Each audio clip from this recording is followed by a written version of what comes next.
All right, so I have a little bit of time on me, so I want to do a recap on the 12 by 4 by 48. Uh, Honestly, talking about it and living it is very different. And when I talk about it, sometimes I don't even believe myself, but fuck it. I'm just going to freestyle it. So I want to start off with the plan. So the plan was to run 12 miles every 4 hours for 48 hours. Um, and that would, if you break it down, it would be 144 miles in 48 hours. But you have to follow the schedule, which is every 4 hours. So basically, it's 12 sets of 12 miles. And the original plan was to run all all the miles on a 3 mile loop, and I had the car that was gonna be like my station where I would sleep and had all my everything I needed, pretty much my station. And I started at Friday 10 p.m. and it was dark, cold and rainy, and I was like, fuck it, it's a first one. Got a long way to go. Just it wasn't too bad, but I don't deal good in the dark, especially when it's lonely and dark. It's peaceful, but not when you're running 144 miles. The dark is the biggest challenge for me. So for the second leg at 2 a.m. on Saturday, I decided to do it on the treadmill, and I fucking hate the treadmill, if I'm being honest. But I would rather do that than be paranoid the whole time, because that loop where I run is nice, but at night there's nobody and it can get real sketchy. So I wanted to be safe, and yeah. So I was gonna say something, but I'll get to that after. So I did a 2 a.m. leg on Saturday on the treadmill, and that was by far the hardest one. I've been dealing with some knee pain on both knees, and the treadmill is slow. I don't like it. I'm not good at it, and I was in a lot of pain. Almost fell a few times because I was struggling to bend my knee, and took me a very long time. And my mind just, it's early. You want to be in bed. You don't want to be in the treadmill. You have 130 miles to go. This was only about mile 15 that I started really, really hurting. So physically, I was in a very bad spot, but mentally, I wanted to quit. I really wanted to quit, and I looked at myself in the mirror, and I just said, "You're not a fucking quitter. You're gonna get through these 12 miles. You're gonna get through this leg, and if you can't keep going after that, then so be it. But you have to get through these 12 miles." So that second leg was the one that took me the longest. I think it almost took me 3 hours to finish, and that meant that I would get very little rest because I would have to drive back. Time played a huge role in this challenge. You just have to be very efficient, and you don't want to waste time on stupid, petty shit. So, finished the 12 miles. I shut my mind out for a little bit, and then I had to head back to the loop where I ran. And the next leg, the third leg, was at 6 a.m. on Saturday, and there's not much. The pain never went away, but I got really good momentum. So basically, from that 6 a.m. leg to the 6 p.m., it was pretty smooth. I had good times. I didn't sleep or anything in between, but I had good rest. I was feeling good. And then the 10 p.m. leg on Saturday, which is, you're dark. I haven't slept. You start hurting, and like I said, I don't deal good in the dark. I give a lot of credit to the crew that came and helped me out. I had 4 people with me for that 10 p.m. leg on Saturday, and man, it helped me out a lot. It helped me out a lot, that 10 p.m. leg Saturday. If it wasn't for that crew, it would have been a lot more painful. So I give a lot of credit to them. Forgot to mention, I don't even remember if it was Saturday or Sunday. It was Saturday. It was Saturday. On Saturday, I think after my 2 p.m. leg, so I was resting in the car before I took off for the 2 p.m. leg, and I had the windows rolled down. And when it was time to kick off, I tried to turn on the car to roll the windows up because I had all my shit inside the car, and the place was packed. I had the windows down, had all my shit inside the car, and the battery died. So I couldn't put the windows up, and I really couldn't call the insurance or anything because that takes time, and I would have to be there, and I just couldn't waste time. And the people that were gonna come help me out, they were at work. I was helpless, and it was a very stressful leg because I had to do it quickly, and I had to keep an eye on the car because the fucking windows were down. So it was stressful, and just those little obstacles that come along the way just fuck up with your mind because you're already tired, you're hurting. But after the leg, I tried turning it on again. It didn't turn on, but I had enough power to roll the windows up, so that was good. Car didn't start, but I didn't care. Windows were up, so that was stressful. But going back to the Sunday leg at 2 a.m., I hit the treadmill again, and it was slow, painful. You're not going anywhere. You have to be very patient, and that one hurt a lot. I kept pissing on the water bottle because the restrooms were closed. Very frustrated, just having the distance right in front of you. And like I said, for some reason, every time I run on the treadmill, I feel like I'm using the same amount of energy, but I'm going way slower. So I couldn't go any faster. I just had to suck it up. And I had very little time before the 6 a.m. leg on Sunday.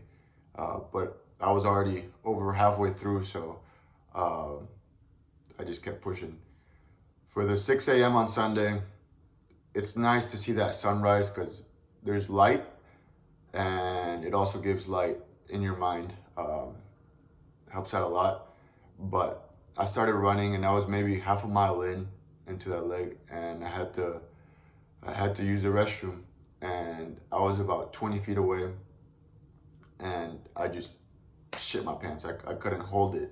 I tried sprinting, just didn't make it. So pissed, shit my pants. Another obstacle that pops up in your head fucks with you. Shit my pants, but I kept going. I finished strong on that leg. And Sunday went by pretty smooth. It got pretty hot, and I definitely felt a little sleepy. I took a nap, which is hard for me because when you're running, and even if you have a break, for me, I just can't shut my mind off. I can't shut it off because I know I'm gonna have to get back up in a little bit, and I don't like getting too comfortable in between legs. So I took a little nap, and it helped. But I felt really low on calories. I was dehydrated. I wasn't pissing, and when I was pissing, man, it was dark. It was very dark. I was pissing on water bottles just because I had to save energy and time. And walking 20 feet back and forth to piss takes both time and energy. So water bottles became my new restroom. Started hurting Sunday afternoon. My last leg was 6 p.m. on Sunday, which was my sister helped me out with that one. She came with me, and once you start tasting that finish, I start becoming impatient, and you just want to finish. You're in pain, but you just want to rush through it. And I've been better at it lately with long endurance races and shit. I'm good at being patient. But for this leg in particular, I was in a lot of fucking pain. It was very crowded. Sunday afternoon, where I run, is very crowded. A lot of families, a lot of people biking, running, walking their dogs. And I had to piss, and there was no restroom. So I don't really give a fuck what people think about me, but I wanted to find a tree where there wasn't too many people watching. and I found a tree, started running fast towards it, couldn't hold it. Again, pissed my pants. You could just see a whole lake on my shorts, and I didn't really give a fuck what anybody thought. I was, 130 miles in. You really don't give a fuck about anything because you put things into perspective of the shit that matters and what doesn't. So it got dark real quick, sunset. I was hurting, and then the worst thing that happened in the whole thing, in the whole challenge, probably the worst thing. It was just a terrible way to finish. I was about 4 miles, I had 4 miles to go, and I had my sister riding the bike right next to me, and she says, careful, careful, careful. And I'm already on survival mode. My body's on survival mode. Body temperature doesn't regulate. I'm depleted in every way. I'm in pain. I'm like fight or flight, paranoid. I feel like a fucking animal in the middle of a jungle. I'm just barely functioning. I'm a robot. So she says, careful. And I freaked the fuck out. I didn't know what was going on.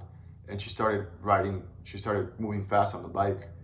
And I just see this guy wearing he was all blacked out, so I didn't see him because it was pitch black.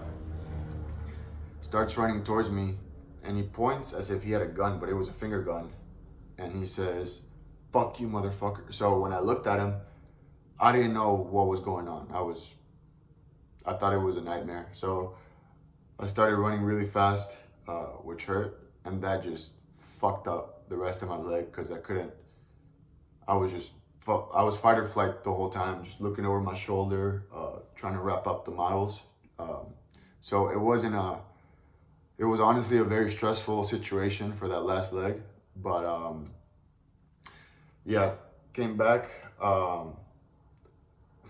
had about 1.5 miles to go, and I wanted to finish bad, and I hear a bush moving, and you know when a cat or a bunny or whatever is running through a bush, maybe a snake, but this sounded like a fucking bear. It just sounded way too loud.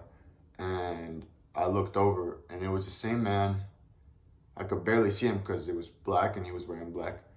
And I could just see, he had like a stick in his hand. I hope it wasn't an axe, but he was holding a stick and he was just swinging at bushes, like just viciously. And I was like, what the fuck? So just kept running, and it was honestly not a peaceful way to end. But we got the shit done. It's just sharing the story. It almost sounds fake to me. It sounds like it's a fucking fairy tale.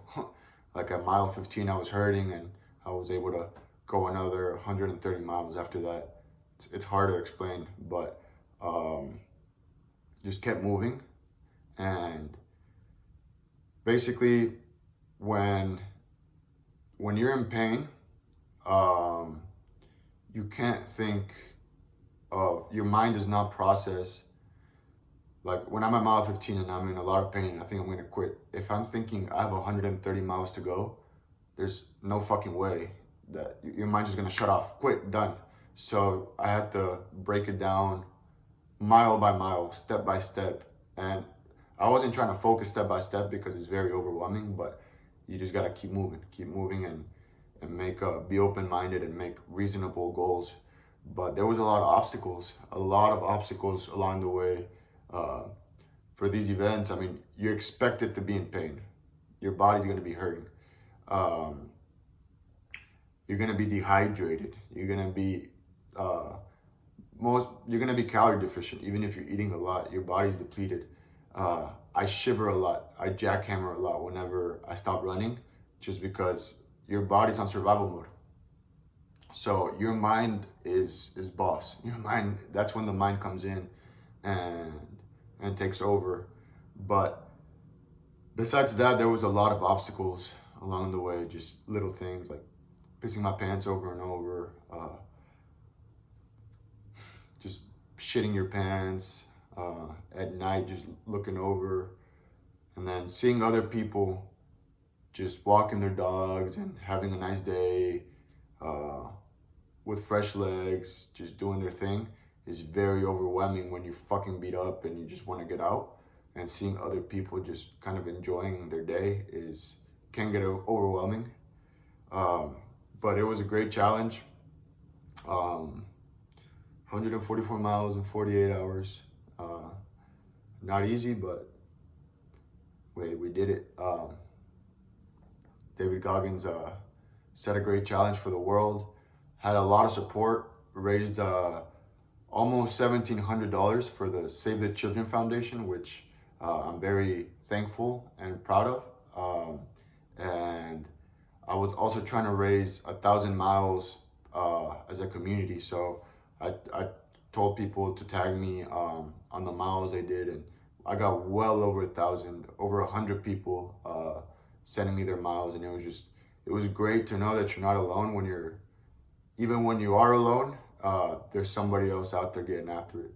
It's great to see, but it was a good challenge, and yeah, that was a little recap of a lot of lessons and a lot of living in a 48-hour time span. It's crazy how much you can live in such a short period of time. But oh yeah, just to show the haters. No, I'm kidding. I gotta show. Oh no, I can't show you on my phone because I'm recording this, but I can show you on my watch. The miles and the timing and all that.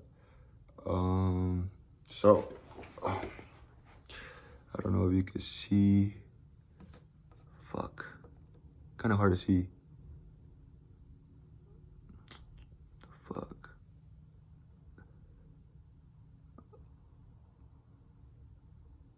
Well, I want to focus. All right, well, you can see right there 3.5. You can see 12 miles right there. Damn, this is really hard to see. I posted it on my Instagram. You can look at the miles and the time and all that. But yep, that was the recap of the 12x4x48. Stay hard and keep hammering.